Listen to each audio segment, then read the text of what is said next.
Muy bien. Entonces, vamos a revisar la actividad 19.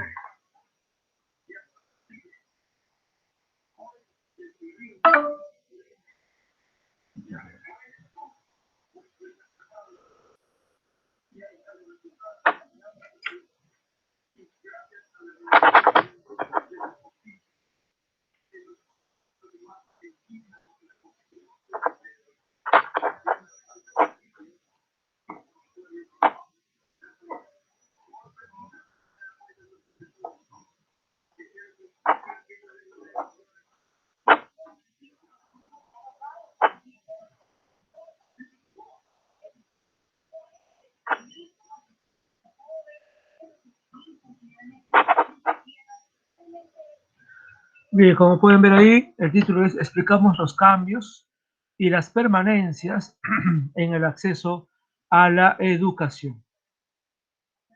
Entonces vamos a ver entonces lo que es la República, ya que tenemos una idea de lo que pasó en la colonia.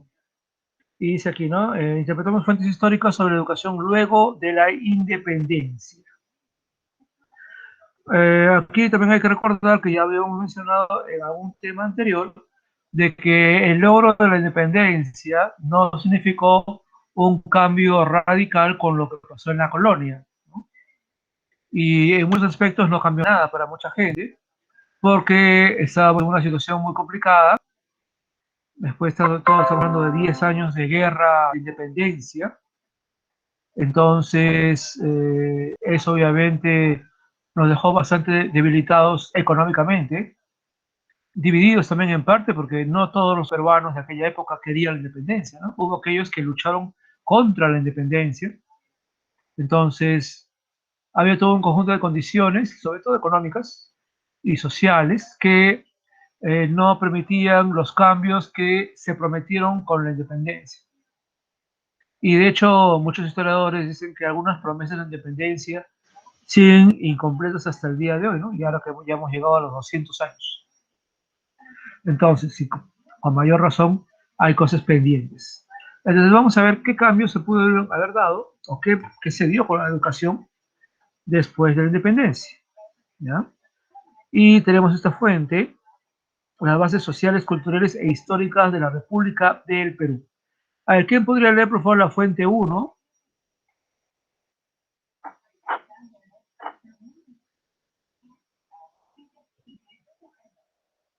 Muy bien, Gabriela. Desde las bases sociales, Sí. las bases sociales, culturales e históricas de la República del Perú, educación. La Constitución de 1823, en su artículo 181, declaró que la instrucción era una sociedad común y que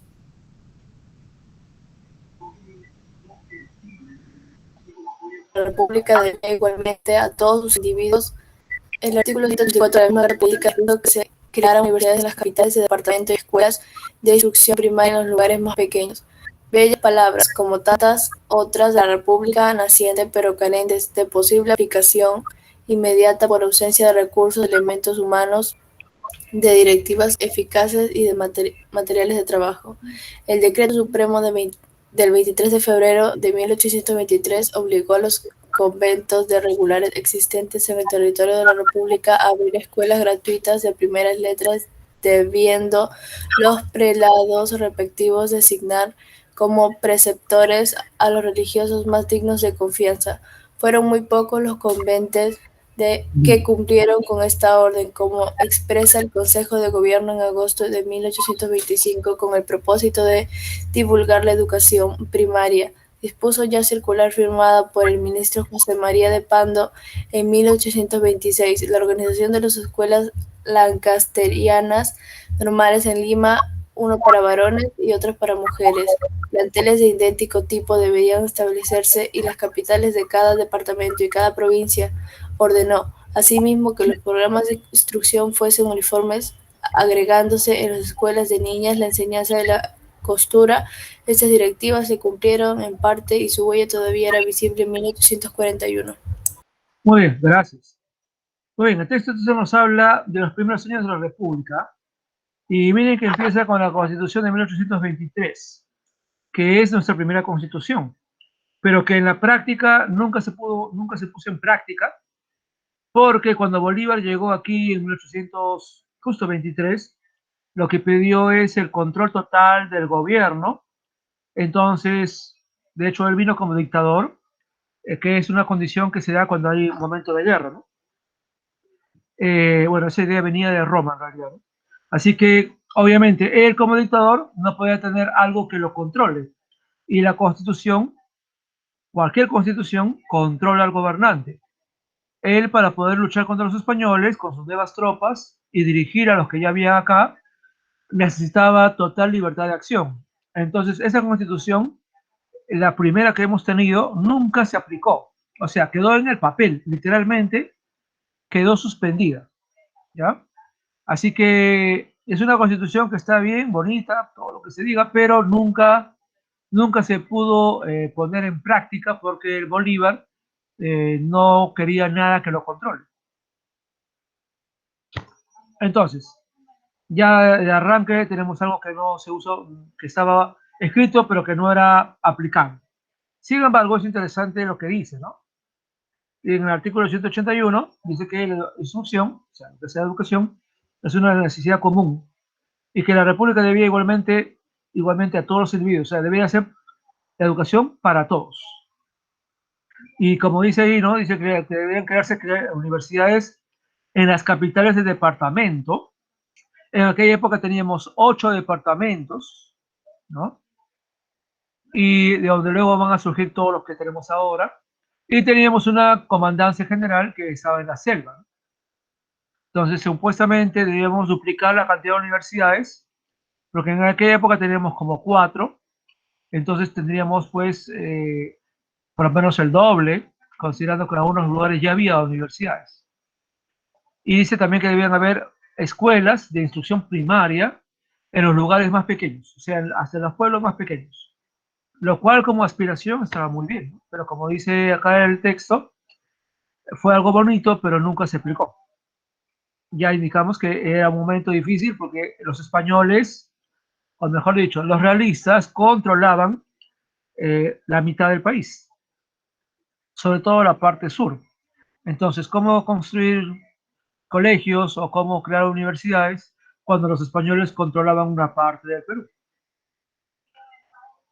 Y dice aquí, el decreto supremo del 23 de febrero del 23 obligó a los conventos de regulares quiere decir aquellos sacerdotes que trabajan o que trabajan con las personas, ¿ya? Es decir, los que dan misa, los que atienden a los enfermos, los que tienen parroquias, ¿ya? Existentes en el territorio de la República que debían abrir escuelas gratuitas de primeras letras.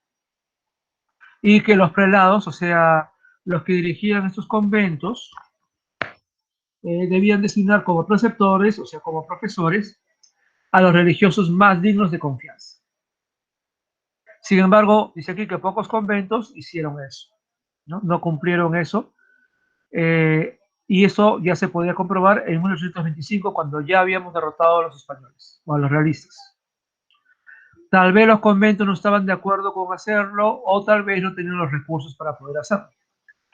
Pero la idea era, como siempre, que la iglesia se encargara de la educación, ¿no? Y en este caso, parece que no todos los conventos podían hacer eso. Hay que indicar que conventos en esta época había muchos, ¿no? Por ejemplo, acá en Lima, si ustedes van por el centro de Lima, hay un montón de templos. Y no lejos de ellos había algunos conventos. Algunos ya no son conventos, algunos todavía siguen siendo conventos. Entonces, claramente, los que podían realmente crear escuelas eran las personas de la Iglesia Católica, pero por obvias razones no lo podían o no lo hicieron. Entonces, si ellos no lo podían hacer, el Estado peor, pues, ¿no? Con mayor razón. Ahora dice aquí que para 1826, una circular, o sea, un documento interno de José María Pando, el ministro de Educación de aquella época, hablaba de divulgar la educación primaria. Recuerden que eso era lo básico, ¿no? en aquella época. Y se dedicó en el año 1896 a organizar dos escuelas lancasterianas normales en Lima, una para varones y otra para mujeres. Lo interesante es que ya sale acá de la educación de la mujer, y eso ya es algo que, por ejemplo, ya vimos que en la colonia prácticamente nunca se dio. En cambio, aquí ya se habla de eso, y es un cambio favorable. ¿Qué son estas escuelas lancasterianas? Era un tipo de educación que venía de Inglaterra, y justamente en el programa de Aprende en Casa decían que el que vino aquí fue un británico que obviamente conocía el sistema porque lo había aplicado en Inglaterra y lo trajeron acá como experto para iniciar este tipo de escuelas acá en el Perú, donde obviamente no había escuelas. Y obviamente, como la iglesia no iniciaba o no fundaba colegios gratuitos, entonces el Estado dijo, bueno, si la iglesia no lo hace, no puede, hay que hacerlo nosotros, ¿no? Y tomaron el modelo de esta escuela lancasteriana, en la cual hay un profesor y este profesor trabaja con estudiantes, sobre todo con estudiantes que son mayores. Esos estudiantes les enseñan a esos estudiantes mayores y esos estudiantes mayores que tienen obviamente están más avanzados ayudan a los estudiantes menores. Es como si, por ejemplo, en el tiempo actual, ante la escasez de docentes, porque en aquella época seguramente había escasez de docentes, yo eligiera a los mejores estudiantes de quinto y secundaria y les enseñara a ellos para que ellos guíen a los estudiantes de primaria que recién están aprendiendo a leer y escribir. Entonces, era ese el método de esta escuela de origen inglés, ¿no? Entonces, a los alumnos mayores ayudaban en los estudios a los menores. Y el objetivo era establecer colegios en las capitales de cada departamento. Como dije, en aquella época había 8 departamentos y que es poquito, ¿no? Hablamos de un colegio por todo un departamento que en aquella época eran mucho más grandes que los de ahora. Y también en cada provincia. Ahí ya venía un cambio, ¿no? Por lo menos ya había colegios en cada provincia. Y era un proceso obviamente lento, ¿no?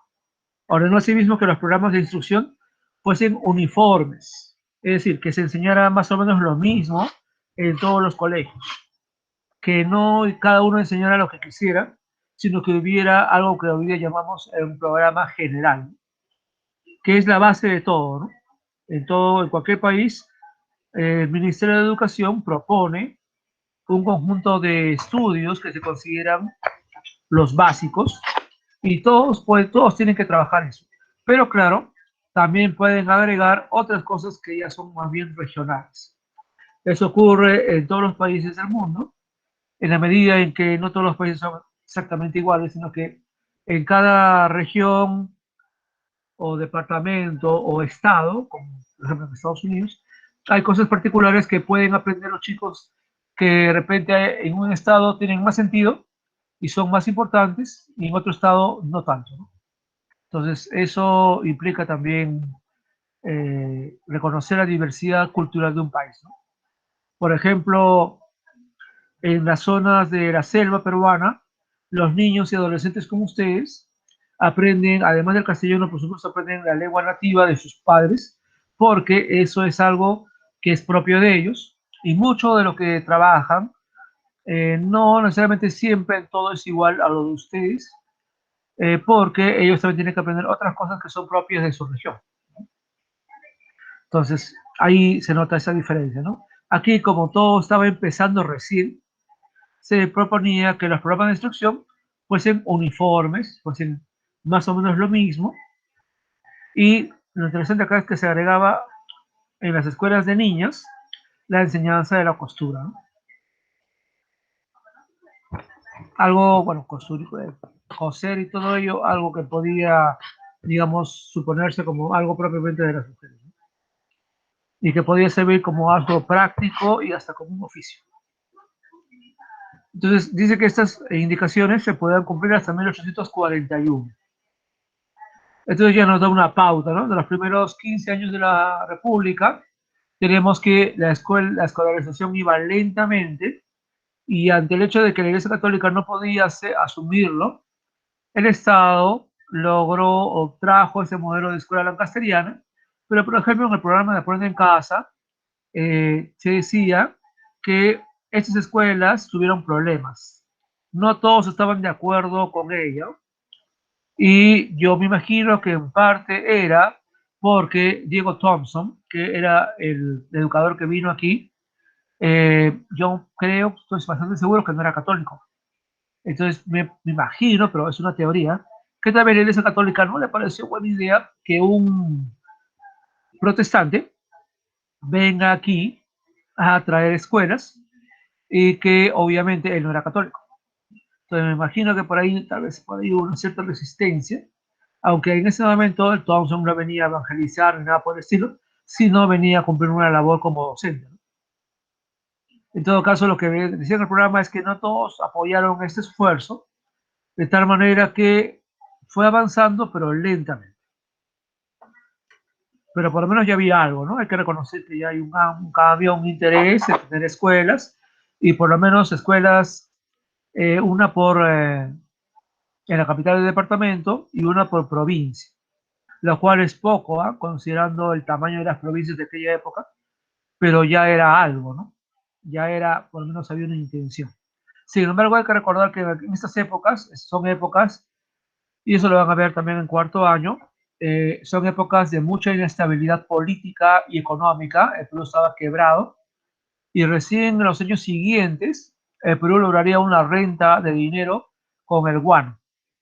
Entonces, en esta época realmente el dinero no había mucho, eh, había una continua crisis económica porque lo que se podía producir y vender era poco y el Perú tenía deudas, ¿no? Con los que nos habían apoyado en la independencia, ¿no? Argentina, Chile, Colombia, en fin. Teníamos deuda también con Inglaterra y con Estados Unidos, que son los primeros países que nos prestaron dinero. Pero no había suficiente dinero para pagar las deudas y a la vez hacer inversiones. Así que el avance fue lento.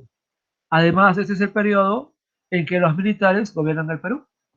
Entonces, cuando había elecciones, obviamente los militares organizaban un partido y a veces las elecciones se decidían a balazos, porque en realidad era así, ¿no? El que ganaba la mesa se quedaba con los votos. Así eran las elecciones en el siglo XIX, ¿no? No había, pues, no había voto secreto, ¿no? Todos veían por quién estabas votando. Y obviamente, si un grupo controlaba la mesa de votación, caballero, tenías que votar por el candidato que controlaba la mesa de votación. Si no, era muy peligroso, ¿no? Y entonces, obviamente, las elecciones eran un asunto no muy democrático, que digamos, ¿no? Eran algo muy diferente a lo como son ahora. Y el perdedor no le gustaba perder, ¿no? Entonces, después de un tiempo iniciaba una rebelión. Si tenía éxito, daba un golpe de Estado y convocaba un nuevo Congreso y obviamente era elegido presidente. Entonces, era un periodo de mucha inestabilidad, ¿no? Y justamente en 1841, cuando se refiere a esta fecha, fue un periodo de larga inestabilidad, del 41 al 45, fue un periodo de guerras civiles, porque tuvimos hasta tres presidentes a la vez. Tres generales que todos ellos querían ser presidentes y obviamente se peleaban entre ellos, ¿no? Y justamente el que finalmente ganó a todos fue Ramón Castillo, que trajo estabilidad al Perú en sus dos gobiernos. Pero entonces se pueden dar ustedes cuenta que crear escuelas en un contexto malo económicamente y también malo políticamente era bastante complicado, ¿no? Entonces se avanzó, pero lentamente en lo que era la idea de la educación primaria. Muy bien, sobre este texto entonces van a completar el cuadro. Título de la fuente, autor, ¿ya? Esa referencia está aquí, ¿no? En el pie de página. Este es un texto de Jorge Basadre, ¿ya? De qué trata, cuál es la idea principal y cuál es la posición del autor del autor o del autor respecto a la educación luego de la independencia. Bueno, acá no la pregunta, pero obviamente es una fuente secundaria y no lo piden, pero para que lo sepan, ¿no? Porque es una fuente secundaria porque obviamente Jorge Basadre no vivió pues en esa época, ¿no? Es un historiador actual. Este libro fue publicado en 1961. Jorge Basadre falleció en 1980, si no me equivoco. Así que es un texto más bien actual, ¿no? Y en este caso Basadre, en base a su investigación, nos dice, nos cuenta cómo era la educación de los primeros años de la República. Entonces hay que completar el cuadro. Y en base al cuadro responde la pregunta, ¿no? ¿Por qué fue difícil aplicar las reformas educativas en el Perú luego de la independencia? Cosa que ya les ha dado la pauta. Bien, luego tenemos las fuentes 2 y 3. La fuente 2, también, esos ya son textos más modernos. Hay que decir entonces que estos problemas siguieron durante todo el siglo XIX. Porque si bien es cierto que en 1845 a 1870 tuvimos dinero por la venta del guano y también se invirtió en educación, ciertamente, también mucho dinero se malgastó, mucho dinero también se gastó bien, pero obviamente hablamos de grandes cantidades de dinero, por ejemplo, la construcción de ferrocarriles, la modernización de la marina, la creación de un ejército profesional, que eso fue lo que Castilla nos dio, ¿no? Sobre todo. El hecho de también por ahí algunos conflictos, tuvimos una guerra civil que ganó Castilla contra Echenique. Por ejemplo, el pago que hizo el Estado para liberar a los esclavos, ¿ya?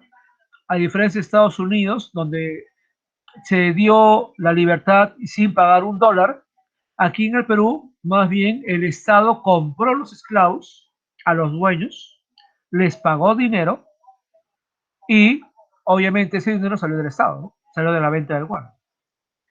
Entonces hablamos de una buena cantidad de dinero que se gastó en ese aspecto, ¿no? Y algo muy positivo también, ¿no? Por cierto. Y obviamente se hicieron obras diversas necesarias en aquella época, ¿no? Y bueno, también hubo, por supuesto, corrupción. Y hubo dinero que se perdió para corrupción. Entonces, de todo, ¿no? El puro normal que siempre conocemos. Entonces, y luego vino pues otros conflictos, tuvimos la guerra con España, eh, y finalmente pues la guerra con Chile, que fue un fracaso. Entonces, en medio de todo eso, la educación fue avanzando lentamente, pero vamos a ver entonces que para el siglo XX no se había logrado todo lo que se esperaba, ¿no? Por supuesto que había más escuelas que en la época de la colonia, pero no era pues todavía lo que se esperaba. Entonces vamos a ver, ahora sí, qué pasó en el siglo XX. Fuentes 2 y luego la fuente 3. Vamos a ir una por una. ¿Quién puede leer, por favor, la fuente 2?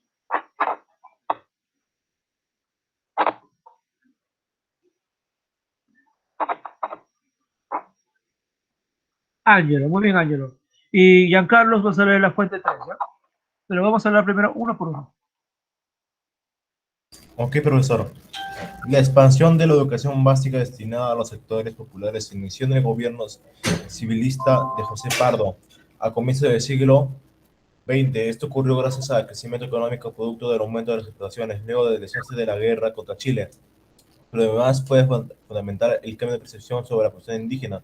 Los políticos e intelectuales dejaron de considerarla una carga pesada para el progreso y la incluyeron en ese proceso tal y como se había ideado en los primeros años de la República. Sin embargo, el objetivo era civilizar a los indígenas, occidentalizarlos, y la educación se convirtió en el instrumento más adecuado para esa transformación cultural. Por medio de la educación, las indígenas debían convertirse en mano de obra calificada para distintas industrias, pues se pensaba que solo el trabajo podía separarlos de la pobreza y al mismo tiempo incluirlos en el corazón de la sociedad moderna que los civilistas querían edificar. El proceso fue lento. Se puede decir incluso que se extendió por casi todo el siglo XX, durante todo ese tiempo. Fue la iniciativa estatal que condujo y sostuvo, ya que en los años 30 se declaró la gratuidad de la educación primaria en los 300 públicos y luego en los años 40 sucedió lo mismo con la secundaria y 3 décadas después con la educación universitaria. Muy bien, gracias, Ángelo. Bueno, antes de pasar al texto 3, comentemos el texto 2, ¿bien? Bien, entonces este texto ya nos está hablando del siglo XX, ¿sí? Y este texto también es un libro de un autor más bien actual, ¿no? Garfias, 2015. Ahora, entonces, eso quiere decir que para el siglo XIX, como indicamos, se avanzó, pero no tanto como se quería. Sin embargo, en el siglo XX, el gobierno civilista de José Pardo, eso es 1915-1919, José Pardo tuvo dos gobiernos, 1904-1908 y 1915-1919, si no me equivoco. Y en sus dos gobiernos, él apostó mucho por la educación. De hecho, su papá también fue presidente antes de la guerra con Chile. Y su padre también propuso, aunque en un mal momento, porque estábamos ya en crisis económica, porque el guano se estaba acabando, fue también que propuso la gratuidad de la educación primaria, ¿no? Y la creación de más escuelas primarias. Lo que pasa es que en ese momento, en crisis, estaba el Perú prácticamente en quiebra, así que no se pudo hacer mucho porque no había dinero, ¿no? Y luego vino la guerra con los chilenos. Bueno, José Pardo tomó esta idea de su padre y se dedicó en su gobierno, que era un gobierno exitoso económicamente, el periodo de la República Aristocrática, fueron gobiernos de mucho éxito económico. Básicamente la clase rica gobernó el país como si fuera de ellos, y obviamente lo hicieron en un momento positivo para la economía mundial, eh, porque era una economía en expansión. Además se dio la Primera Guerra Mundial, y en la Primera Guerra Mundial pues se necesita de todo, ¿no? Y los países en guerra nos compraban mucha mercadería, muchos productos que necesitaban. Así que con ese dinero y con esa lógica se invirtió en la educación. Como dice aquí, ¿no? Hubo un crecimiento económico después de la guerra con Chile. Pero también una cosa importante en esos años de la República Aristocrática y posteriormente en el onceno de Leguía fue el cambio de percepción sobre la población indígena, ¿no? Durante todo el siglo XIX e inicio del siglo XX, los políticos pensaban que la clase indígena no servía para nada. Es decir, se tiene que entender lo siguiente, ¿ya? La mayor parte de los peruanos eran indígenas en aquella época. Yo diría más del 80 al 90% de los peruanos eran quechua hablantes, o la aymara, o las lenguas nativas. Entonces, la mayor parte de los peruanos no sabían leer y escribir todavía. Y para el siglo XIX, lo que se creía era que el Perú estaba atrasado por la gente, ¿no? Inclusive en el siglo XIX se dijo que había que civilizar a los indios o acabarlos, algo así, ¿no? Y la idea era, ¿cómo los civilizamos? Hay que traer europeos para que tengan familia con los indios, probablemente, y así, ojo con la palabra, ¿no? Mejorar la raza, ¿no? Como cuando alguien dice, voy a cruzar un perro con otro perro y voy a tener un mejor perro, igualito, ¿no? Pero recuerda que era la lógica de aquella época, ¿no? Todavía. Entonces, obviamente, esta política de inmigración fracasó porque el Perú no era tan atractivo como sí lo era, por ejemplo, Chile, Argentina o Brasil. Chile, Argentina o Brasil sí tuvieron una gran población europea que vino acá huyendo de la pobreza europea, ¿no?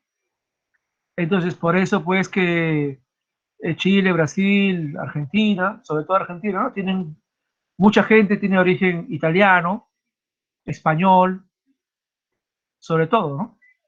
Entonces, ahí la política poblacional sí tuvo mucho éxito, porque, digamos, sobre todo Brasil y Chile y Argentina tienen zonas donde el clima es muy parecido al europeo, entonces los europeos se sentían bien con eso, ¿no? En cambio, si venían acá al Perú, pues venían a un país bastante desconocido, y por acá llegaron muy pocos, pero sí vinieron, ¿no? Llegaron vascos, o sea, de España, llegaron también ingleses, por supuesto, y sobre todo alemanes y austriacos, ¿no? Lo que ahora es Junín, ¿no? Pero más de eso no llegaron. Entonces, la política de mejorar la raza fracasó por completo, ¿no? Porque además los europeos que venían acá no tenían la intención pues, de venir a casarse con nativos peruanos, ¿no? Venían con sus familias, venían a progresar acá, ¿no? No venían a hacer familias. Eh, y bueno, en todo caso, luego también vinieron chinos y ahí sí hubo algún mestizaje, ¿no? Pero más forzado que otra cosa. Entonces, la idea contra los indígenas era que ellos traían el atraso. Y esa mentalidad siguió hasta el siglo XX.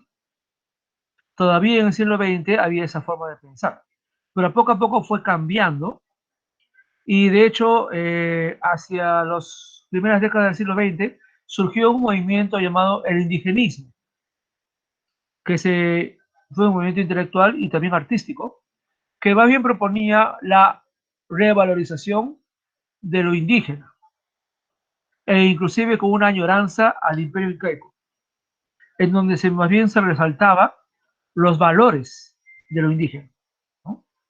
Y no se decía pues que era algo tan malo. Pero sí, ciertamente todavía para esa época, a pesar de este indigenismo, la idea era civilizar a los indígenas, ¿no? O sea, la educación era un medio para hacer que los indígenas sean menos indígenas, para occidentalizarlos, ¿no? Y de esa manera lograr transformar el país, una transformación cultural, ¿no? Entonces la idea era pues que ya no hablen el quechua, ¿no? Que no hablen su idioma, que no tengan su cultura, sino que adopten la cultura europea, ¿no? Que hablen castellano, que se vistan como se visten todos. Entonces, esa era la idea, ¿no? La educación para eso. Por supuesto que esa idea no era lo ideal, pero era lo que en ese momento se pensaba, ¿no?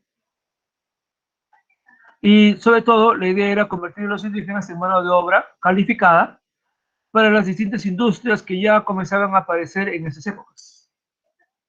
Lo que se decía aquí, ¿no? Que el trabajo los podía salvar de la pobreza y además los serviría para incluirlos en la sociedad peruana, que en teoría era una sociedad moderna, ¿no? Un historiador decía, y no con error, de que muchos peruanos, sobre todo los civilistas, que eran peruanos pero educados en Europa, en Estados Unidos, que hablaban un francés perfecto en aquella época, se sentían más cercanos a París que a la sierra, ¿no? A pesar de que la sierra está al lado. Y es cierto, ¿no? Prácticamente ellos no se identificaban con el Perú andino o amazónico. Ellos querían, para ellos el modelo del Perú era Europa. Y querían tomar este modelo, ¿no? Entonces ellos decían, hay que modernizar el Perú. El Perú debe ser como Europa, como Estados Unidos. Entonces la educación va a ayudar para que los indios sean menos indios, digamos, para blanquearlos, por decirlo de alguna forma, para que dejen sus costumbres y sus cosas antiguas y se modernicen, ¿no? Esa era la idea detrás de la educación en ese momento. Dice acá que el proceso fue lento y de hecho se dio durante todo el siglo XX, esa mentalidad se dio durante todo el siglo XX. Y menciona acá que en los años 30 se declaró la gratuidad de la educación primaria en los establecimientos públicos. Entonces eso quiere decir atraer más niños a la educación primaria, ¿no? Pero sobre todo, por supuesto, a las poblaciones indígenas, que eran la gran mayoría. En los años 40 sucedió lo mismo con la secundaria, la gratuidad de la educación secundaria. Esto también tenía mucha importancia porque a partir de los años 40 el Perú comienza a cambiar por las migraciones. En la medida en que cada vez más jóvenes y también adultos abandonan sus provincias, donde no hay mucho futuro realmente para ellos, y vienen acá a la costa a vivir, y sobre todo a Lima, ¿no? Entonces Lima se convierte en el polo de atracción de cada vez más peruanos, ¿no? Cosa que va a seguir durante gran parte del siglo XX. Y es por eso que, por ejemplo, se van a crear cada vez más colegios de secundaria también. Y de hecho, en los años siguientes, por ejemplo, En la época de Odría gobernó el Perú del año 48 al 56, que fue un dictador, el Ochenio de Odría. Él también invirtió mucho en colegios. De su época son las grandes unidades escolares, que ahora conocemos como colegios emblemáticos. Colegios donde podían estudiar miles de personas en 2 turnos. En aquella época la escuela tenía más horas que tienen ahora. Empezaban creo a las 8 de la mañana y estaban hasta las 3 de la tarde, ¿no? Y luego había un segundo turno a fines de la tarde y la noche. La idea, ¿cuál era? Justamente darle educación a los migrantes, ¿no? Por lo menos la educación secundaria, ¿no? Para que puedan trabajar en las fábricas o en los negocios que estaban surgiendo producto de las migraciones. Y dice acá, 3 décadas después, estamos hablando de los años 70, se habla ya de la gratuidad en la educación universitaria, obviamente la estatal, ¿no? Que buena parte de las universidades peruanas son estatales. Entonces, se da cuenta, hay todo un proceso de facilitar la educación, primero primaria, luego secundaria y luego universitaria, ¿no? Y esto durante todo el siglo XX, aunque al principio la idea es muy cuestionable, ¿no? Civilizar a los indígenas, pero bueno, luego ya viene una idea ya de mejorar la educación para modernizarnos. Sobre eso ustedes tienen las preguntas. ¿Por qué la educación se amplió a los sectores populares recién, al inicio del siglo XX? ¿Cuál fue el propósito de educar a la población indígena? ¿Qué opinamos sobre ello? Ahí ustedes tendrán que, por favor, argumentar su punto de vista. ¿Cuáles fueron los cambios ocurridos en la educación en el Perú en las décadas 30 y 40 del siglo XX? Entonces, todo está en el texto 3. ¿Ya? Bien, rápidamente entonces pasamos. Me doy cuenta ya que estoy en la hoja. Pasamos a la fuente 3. A ver, ¿quién iba a leer la fuente 3, por favor? Yo, profesor. La lucha contra la discriminación en la enseñanza actual. Primero, en el mundo, la Convención relativa a la lucha contra las discriminaciones en la esfera de la enseñanza. Este instrumento incluye la noción de que la educación no es un lujo, sino un derecho fundamental, y subraya la obligación del Estado de proscribir cualquier forma de discriminación en el ámbito educativo. Disposiciones principales. La enseñanza primaria gratuita y obligatoria. La enseñanza secundaria en sus diferentes formas debe ser garantizada y accesible a todos. La enseñanza superior debe ser igualmente accesible a todos sobre la base de la capacidad individual. Una enseñanza del mismo nivel y condiciones equivalentes en cuanto se refiere a la calidad de la enseñanza proporcionada. Segundo, en el Perú, Ley General de Educación, artículo 3, la educación como derecho. La educación es un derecho fundamental de la persona y de la sociedad.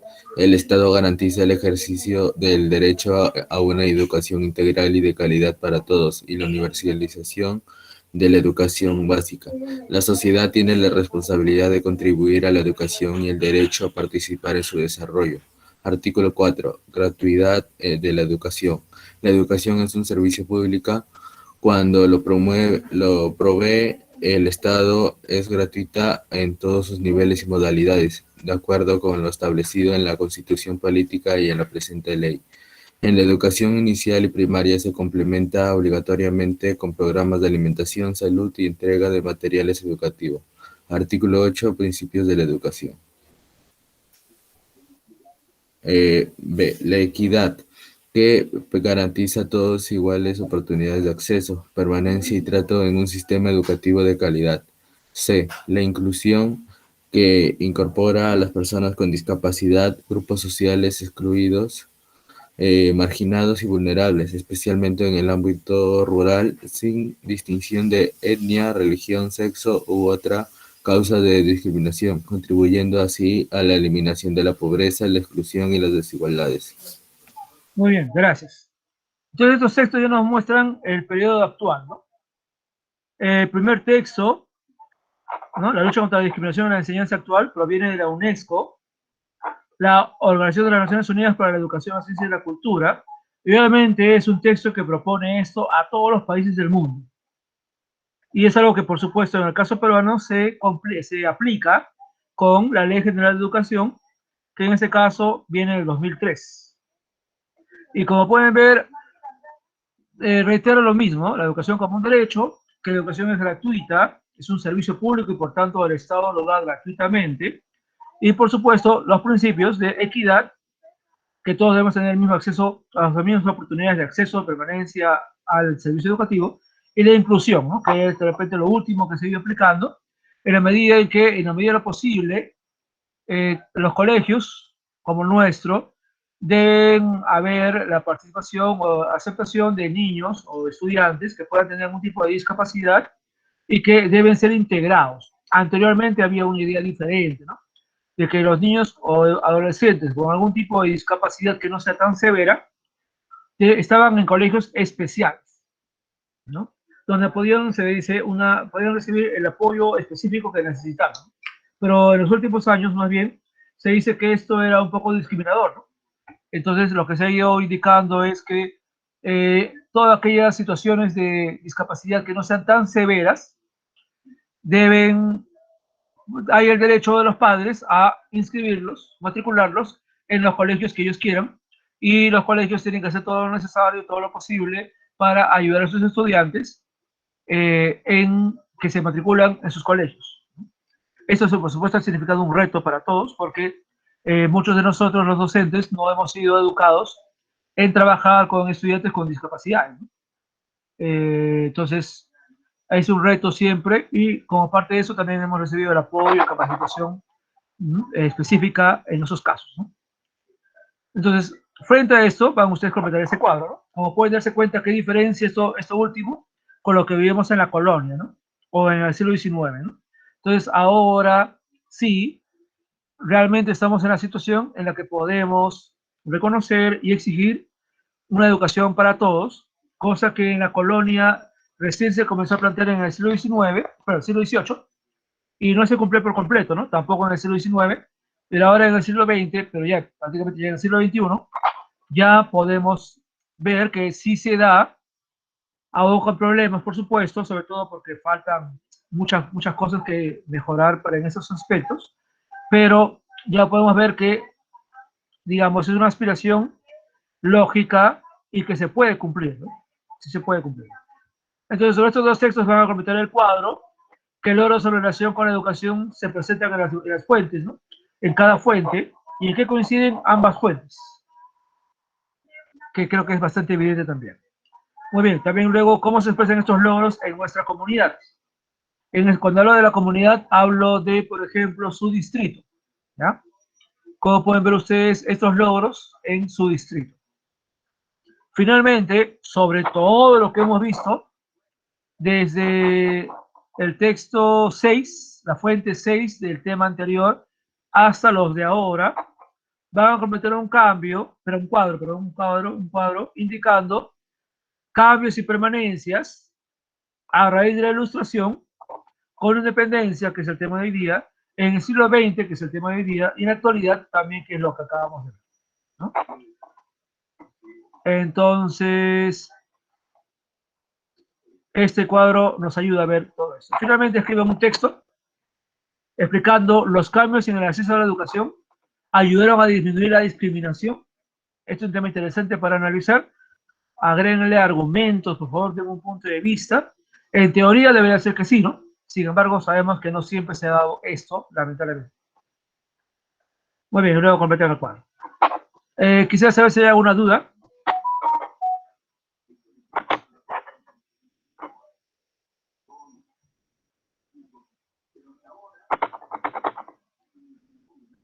Ah, bien, aumentamos a 22. Qué bueno. Quisiera saber si hay alguna duda sobre... Hay bastante para completar. En gran parte creo que está sencillo. Lo que sí deben exigirse es en el texto final, porque eso obviamente ustedes tienen que analizarlo, deducirlo, reflexionarlo y convertirlo en una idea con justificación. Un texto argumentativo, por supuesto. ¿Hay alguna duda? ¿Se entiende lo que van a hacer? Sí, profesor, se entiende. Gracias, Carlos. Sí, Henry, ¿dudas? No, profesor, todo conforme. Ok, Henry, gracias. Reitero, me parece que sería muy buena idea que vean el video del programa de Aprende en Casa que está en el blog. Les ayudará a entender mejor lo primero que se explicó y también lo último, porque ahí con la ayuda de la profesora que está explicando, también hay muy buenas ideas y creo que les podría ayudar mucho. Así que vean el programa de Aprende en Casa que está en el blog, si es que no lo pudieron ver en el día correspondiente. Y como dije, la idea es que lo entreguen el día de hoy, de ser posible, si no en el plazo más breve. Lo importante es hacerlo bien, ¿ya? Más que hacerlo rápido, lo importante es hacerlo bien. Así que tómense el tiempo necesario, piensen que lo pueden acabar el día de hoy, si le dedican, porque creo que la primera parte está bastante sencillo. Y más bien a lo último es donde hay que sí analizar un poco, reflexionar un poco, observar tu barrio, ¿no? Tu distrito, pensar en lo que conocemos de nuestro distrito, obviamente tomando en cuenta de repente más cómo era la educación normal, ¿no? Antes de la pandemia, porque la pandemia ha variado muchas cosas, y más bien tomar en cuenta cómo estábamos antes de ella, ¿no? Aunque también podemos tomar en cuenta algo de ella, ¿no? Sabemos que la pandemia también ha dificultado a muchos el estudiar, dado que no todos tienen pues una buena conexión a internet, no todos tienen laptop, no todos tienen computadora, entonces hay limitaciones ahí que hacen que algunas personas no tengan las mismas herramientas, oportunidades para estudiar de esta manera que otros, ¿no? Entonces, también hay que tomar en cuenta eso, así que analizar mucho para esa última parte. Bien chicos, si no hay entonces más dudas, vamos a ir acabando con la grabación para que ustedes puedan avanzar esta actividad. Como siempre, más tarde voy a enviar la grabación, ¿ya?